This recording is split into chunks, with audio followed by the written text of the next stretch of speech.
আসসালামু আলাইকুম এভরিওয়ান, কি অবস্থা সবার? সবাই কেমন আছেন? আমন্ত্রণ জানাচ্ছি সবাইকে নতুন আরেকটি ভিডিও দেখার জন্য বন্ধুরা। তো অনেকে জানতে চাইছেন যে ভাই আপনার হাঁসগুলোর বিস্তারিত অনেক ধরে জানানো হচ্ছে না, তো এটা অনেকে জানতে চাইছিলেন। তো মূলত তাদের জন্য আজকে ভিডিওটি, আশা করছি পুরো ভিডিওটি ধরে আমাদের সঙ্গেই থাকবেন। তো প্রথমে আমার হাঁসগুলো একটু যারা খাবারের জন্য আসলে পাগল হয়ে গেছে এরা, এই চারটা একটা মোট 8টা হাঁস ছিল। আলহামদুলিল্লাহ 8টা হাঁসের বাচ্চা এখনো পর্যন্ত সুস্থ আছে। তাদেরকে খাবার দিচ্ছি বর্তমানে ধান, অন্য কোনো খাবার তেমন একটা দেওয়া হচ্ছে না, ধান দেওয়া হচ্ছে। ফিড দিচ্ছি না বর্তমানে আর, কারণ যেহেতু আমি মূলত হাঁসগুলো খাওয়ার জন্য পালতেছি। ফিড দিলে হাঁসের গুণের মান, মাংসের যে মান, ওটা হয়তো অনেকটা অংশে কমে যায়। তো আজকে খাবার কি দিচ্ছি, আজকে একটু অন্যরকম খাবার দিচ্ছি। আজকে খাবারগুলো আমি দেখাচ্ছি। আজকের খাবারগুলো হচ্ছে এই যে, আর আগেই বলে নেই, হাঁস পাললে একটু সবাই দুইটা চিন্তা কিনবেন। এই যে প্রচুর নোংরা করে হাঁস। আজকে দিচ্ছি হচ্ছে অল্প ভাত আর কলমি শাক। তো আপনাদের জাস্ট দেখাই যে এটা কতটা পছন্দ করে এই খাবারটা। এই যে জাস্ট দেখেন এটা কি একটা অবস্থা। ওরা সব খাবারের চাইতে বেশি পছন্দ করে অল্প ভাতটা দেওয়া হয় না, ওই সপ্তাহে 2 একদিন দেওয়া হয় অল্প। আর ঘাস প্রচণ্ড প্রচণ্ড প্রচণ্ড পছন্দ করে ঘাস। আলহামদুলিল্লাহ। আজকে ওয়েট করবো হাঁসগুলোর ওজন কেমন হলো। এই যে পশম আসতেছে হাঁসগুলোর শরীরের, যে এই যে অন্যরকম একটা যে কালার আছে বড় হওয়ার আগে, ওই কালারটা আসতেছে আলহামদুলিল্লাহ। তো এটা আসলে ভাতটা খুব পছন্দ করে, আর ভাতটা দেওয়া হয় সপ্তাহে 2 একদিন। এই ভাত নষ্ট হইলে এমনিতে ভাত দেওয়া হয় না সাধারণত, যদি ভাত বেশি টেশি হয় তখন দেই। আর এমনিতে দেওয়া হয় ধান এখন কন্টিনিউ প্রতিদিন। আর ঘাসটা মাঝে মাঝে দেওয়ার চেষ্টা করি, ঘাসটা দিলে এরা আসলে খুব এনজয় করে খায়। জাস্ট দেখেন কীভাবে খাচ্ছে। এই যে মাশাআল্লাহ, ঘাসটা হচ্ছে এদের মোস্ট ফেভারিট একটা খাবার। কচি ঘাস দিতে পারলে এরা আরও বেশি খুশি হয়। কচি ঘাসের তো আসলে তেমন একটা খুব একটা ব্যবস্থা নেই, তাই কলমি শাক দিই মাঝে মাঝে। আর আজকে কলমি শাকের সাথে কিছু ভাত দিছি, তো এর জন্য ওরা খাচ্ছে, ভাতটা বিস্তারিতেছে বেশি।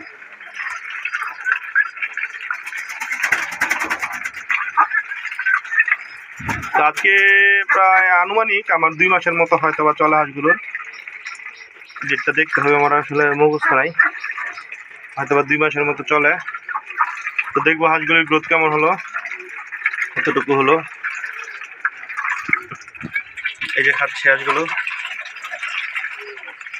আর হাঁস পালার একটা অসুবিধা হচ্ছে, হাঁস প্রচণ্ড নোংরা করে, আসলে এই একটা সমস্যা। হাঁসগুলো প্রচুর নোংরা করে, ময়লা করে।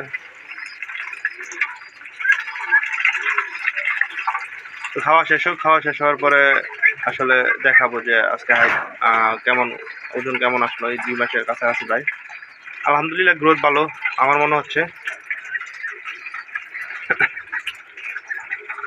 যেমন জানি না আসলে কয়টা হাঁস হবে, কয়টা হাঁসি হবে, কয়টা স্ত্রী, কয়টা মহিলা। আর আজকে ওষুধ দেওয়া হয়েছে সাথে, এই জন্য একটু কালারগুলো পানির কালার এরকম। মাল্টিভিটামিন দেওয়া হয়েছে RenaWS, যেটা আমি আমার কবুতরকে দিই, সাথে হাঁসকেও দিলাম মাল্টিভিটামিন একটা ওষুধ। তো ওজন পরিমাপ করার জন্য প্রথমে ওজন যন্ত্রটা আনি, দেখি ওজন যন্ত্রটা কি অবস্থা।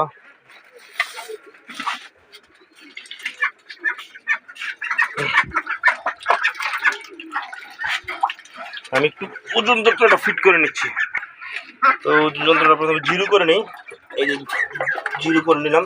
আর ওজন মাপাটা অনেক টাফ, আর অনেক নড়াচড়া করে। আর যেহেতু আমি একা, এই তো সেটা তো আরও কষ্টদায়ক। বিসমিল্লাহির রহমানির রহিম। আলহামদুলিল্লাহ।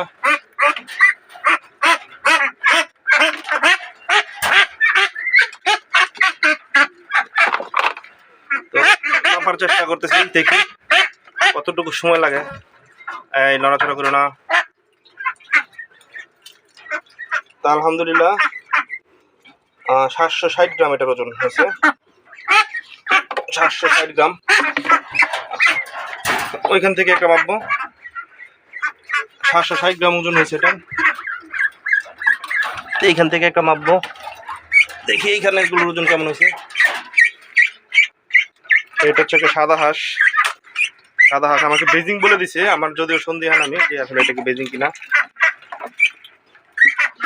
তো এটার ওজনটা মাপার একটু চেষ্টা করতেছি বন্ধুরা। ওই যে বললাম যে একা একা মাপি, তো এটা একটু সমস্যা হয়ে যায়। একটু পাউটা ভিতরে দাও বাবা।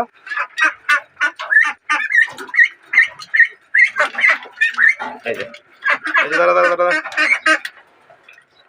এক মিনিট একটু যদি সময় দেয় তাহলে হয়ে যায়। খুব চঞ্চল ধরা হয় না তো তেমন একটা,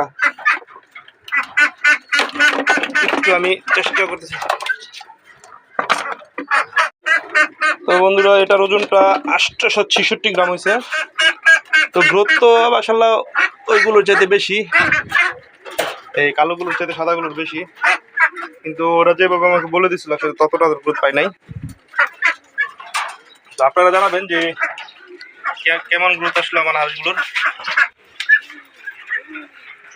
এই যে আমার হাঁসগুলো মাশাআল্লাহ অলমোস্ট 15 কেজির মতো হয়ে গেছে। ওইটা 15 কেজির উপরে, আর এটা 15 কেজির মতো হয়েছে।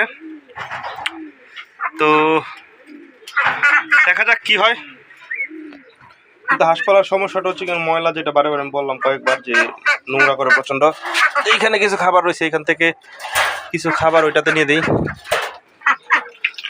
তো সকালের খাবার এটাই, দুপুরের দিকে দাম দিব। তো দোয়া করবেন আমার হাঁসের বাচ্চাগুলোর জন্য সবাই, যেন সুস্থ থাকে, ভালো থাকে, আল্লাহ পাক যেন ভালো রাখে। তো এটা আসলে ভিডিওটা বড় করতেছি না, কারণ বড় করার মতো তেমন কিছু নাই। ধন্যবাদ সবাইকে ভিডিওটি দেখার জন্য। আর অবশ্যই আমার চ্যানেলটি যারা সাবস্ক্রাইব করে না তাদের কাছে অনুরোধ হলো সাবস্ক্রাইব করার জন্য। ভালো থাকবেন সবাই, ধন্যবাদ সবাইকে, আসসালামু আলাইকুম।